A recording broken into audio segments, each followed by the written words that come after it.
દાહોદ સંજેલી તાલુકામાં આવેલ સંસ્કાર વિદ્યાલયની કબજાવાળી જમીન માંગ બેંકના માણસો દ્વારા માપણી કરવા આવતા ઝઘડો બનતા મારામારી સાથે હુમલો થવા પામ્યો। પ્રાપ્ત માહિતી અનુસાર સંજેલી ગામના રાવત કમલેશભાઈ સંજેલી ખાતે આવેલ સંસ્કાર વિદ્યાલયની કબજાવાળી જમીન માંગ બેંકના માણસોને લાવી માપણી કરાવવા આવ્યા હતા। તે સમયે પ્રાર્થના ચાલતી હતી।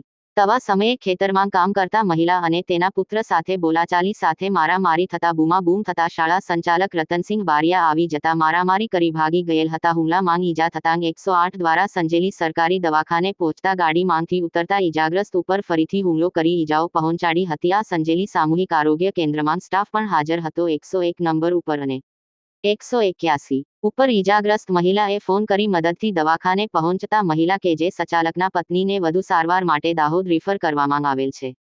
સંજેલી પોલીસ સ્થળ પર દોડી જઈ ફરિયાદ લઈ કાયદેસરની કાર્યવાહી હાથ ધરવામાં આવી છે।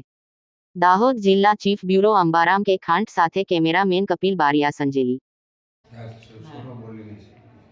છોકરો મારો બોલી શકતો નથી હજી।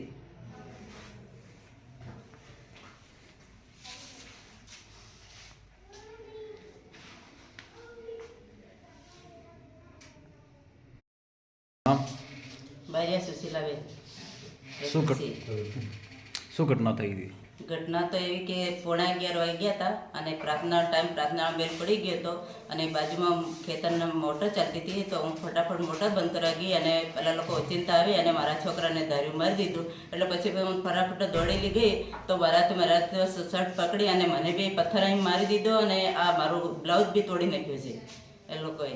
અને મારા છોકરાને અમે હોસ્પિટલ તાત્કાલિક 108ને ફોન કરી અને હોસ્પિટલ આવ્યા તો ત્યાં દરવાજામાં હતા ને અમને કેસ નથી નોંધાવા દીધો અને તમને જાતે મારી નાખવાના છે એમ કરીને બહુ માર્યા। આખી અહીંયા સીસી કેમેરા બધું જ છે અહીંયા અને બહુ જ મારા છોકરાને માર્યો। એની તબિયત અત્યારે બહુ ખરાબ છે અને બહાર ખસેડવા પડે એવી હાલત છે। ને છોકરો